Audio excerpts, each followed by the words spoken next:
முரசொலி நாளேட்டில் வெளியாகியுள்ள தலையங்கத்தில் ஒற்றுமையை பற்றி ராகுல் வகுப்பெடுத்துள்ளார். இது காலம் கடந்த ஞானோதயமாகும். இந்த ஒற்றுமையை ஒவ்வொரு மாநிலத்திலும் கெடுத்தவரே ராகுல்தானே என்று கேள்வி எழுப்பப்பட்டுள்ளது. இந்தியா கூட்டணி கட்சி கூட்டத்தில் தான் ஆற்றிய உரையை ராகுல் காந்தி சில நாட்கள் கழித்து வெளியிட்டிருக்கிறார். ஜூன் 8ஆம் தேதி நடந்த கூட்டத்தில் தான் என்ன பேசினேன் என்பதை ஜூன் 11ஆம் தேதி வெளியிட்டிருக்கிறார் ராகுல். இந்தியா கூட்டணி கட்சிகள் கூட்டத்தில் கலந்து கொண்ட கட்சிகள் காங்கிரஸ் மீது வைத்துள்ள குற்றச்சாட்டுகள் பொதுவெளியில் அதிகம் பரவியதால் தனது உரையை வெளியிட வேண்டிய நெருக்கடி ராகுலுக்கு ஏற்பட்டுள்ளதாக முரசொலி தெரிவித்துள்ளது. எதிர்க்கட்சிகளின் ஒற்றுமையை குலைக்கும் வகையில் ராகுல் எப்படி நடந்து கொண்டார் என்பதை இடதுசாரிகளும் சமாஜ்வாதி கட்சியும் ராஷ்டிரிய ஜனதா தளமும் கடுமையான விமர்சனங்கள் வைத்துள்ளன. மார்க்சிஸ்ட் கம்யூனிஸ்ட் கட்சியின் மாநிலங்களவை உறுப்பினர் ஜான் பிரிட்டாஸ் ஆற்றிய உரை மிக முக்கியமானது. கேரளாவில் காங்கிரஸ் கட்சியும் மார்க்சிஸ்ட் கம்யூனிஸ்ட் கட்சியும் எதிரெதிராக போட்டியிட்டன. இரண்டும் சம செல்வாக்கு உள்ள கட்சிகளாகும். அவை இரண்டும் நேருக்கு நேராக மோதியதை யாரும் குறை சொல்லவில்லை. ஆனால் ராகுல் காந்தி வைத்த குற்றச்சாட்டு அபத்தமானது. பினராயி விஜயனை மோடி ஏன் கைது செய்யவில்லை? 2 பேருக்கும் ரகசிய ஒப்பந்தம் உள்ளது என்று பேசினார் ராகுல். இதைத்தான் மார்க்சிஸ்ட் கம்யூனிஸ்ட் கட்சி கடுமையான குற்றச்சாட்டாக வைக்கிறது. இடதுசாரிகளுக்கும் பாஜகவுக்கும் இடையே ஒரு ரகசிய உடன்பாடு இருப்பதாக ராகுல் காந்தி கேரள மாநில சட்டசபை பரப்புரையின் போது அப்பட்டமான பொய்களை பேசினார். இடதுசாரிகளுக்கும் பாஜகவுக்கும் இடையே ஒரு ஒப்பந்தம் இருப்பதாக பேசினார். இடதுசாரிகளின் பாஜக எதிர்ப்பு நிலைப்பாட்டுக்கு காங்கிரசிடமிருந்து சான்றிதழ் தேவையில்லை என்று ராகுல் முன்னிலையில் குற்றம் சாட்டினார் மார்க்சிஸ்ட் எம்பி ஜான் பிரிட்டாஸ்.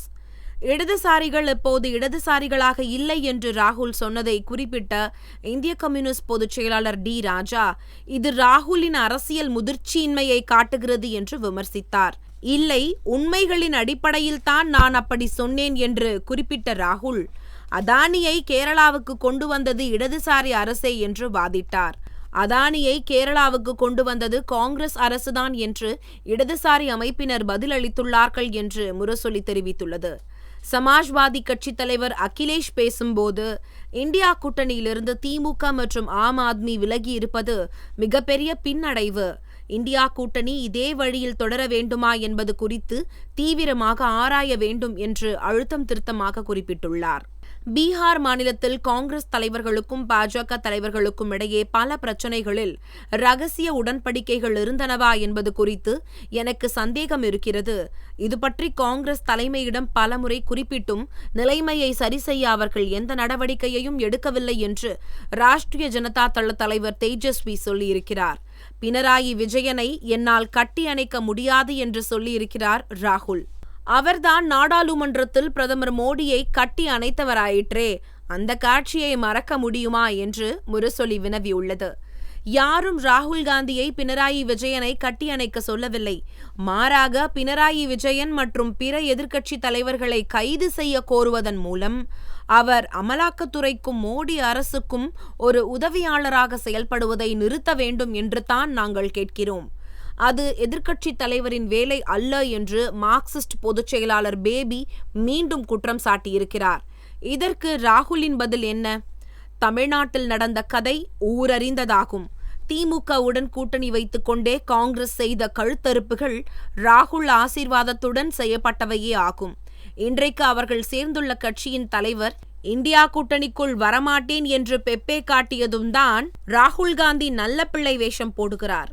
நான் 100 விழுக்காடு உண்மையாக இருப்பேன், இப்போதே திமுகவுக்கு உத்தரவாதம் தருகிறேன் என்கிறார் ராகுல்.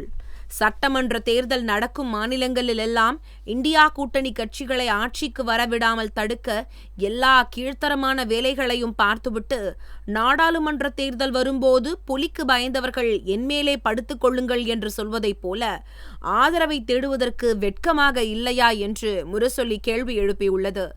திமுகவை காங்கிரஸ் நடத்திய விதம் குறித்து அகிலேஷ், தேஜஸ்வி, உமர் அப்துல்லா, தேசியவாத காங்கிரஸ், விடுதலை சிறுத்தைகள் கட்சி ஆகியவை அனைத்தும் காங்கிரஸ் கட்சி மீது குற்றச்சாட்டுகளை வைத்துள்ளார்கள். இதனை ராகுல் எதிர்பார்க்கவில்லை. பாஜகவை எதிர்ப்பதற்காக கூடிய கூட்டத்தில் காங்கிரஸ் எதிர்ப்புதான் அதிகமாக பேசப்பட்டிருப்பதற்கு பொறுப்பேற்க வேண்டியது ராகுலின் முதிர்ச்சியின்மையும் நேர்மையின்மையுமே காரணமாகும்.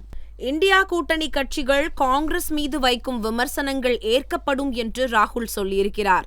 இவர் தனி விமர்சனங்களை ஏற்றால் என்ன, ஏற்காமல் போனால் என்ன? சிவன் விஷத்தை குடித்ததைப் போல அனைத்து விமர்சனங்களையும் காங்கிரஸ் விழுங்கிக் கொள்ள வேண்டும் என்கிறார் ராகுல். அவர் சொல்லும் புராண கதைப்படியே பார்த்தாலும் விஷத்தை சிவன் உருவாக்கவில்லை, தேவர்களும் அசுரர்களும் தான் உருவாக்கினார்கள். அமுதம் வேண்டி பார்க்கடலை கடைந்தபோது விஷம் வந்தது, அதனை சிவபெருமான் குடித்தார். ஆனால் இந்தியா கூட்டணிக்குள் அமுதமாக இல்லாமல் விஷத்தையே கடைந்தது யார் என்று முரசொலி தனது தலையங்கம் மூலம் காங்கிரஸ் கட்சிக்கும் ராகுல் காந்திக்கும் கேள்வி எழுப்பியுள்ளது.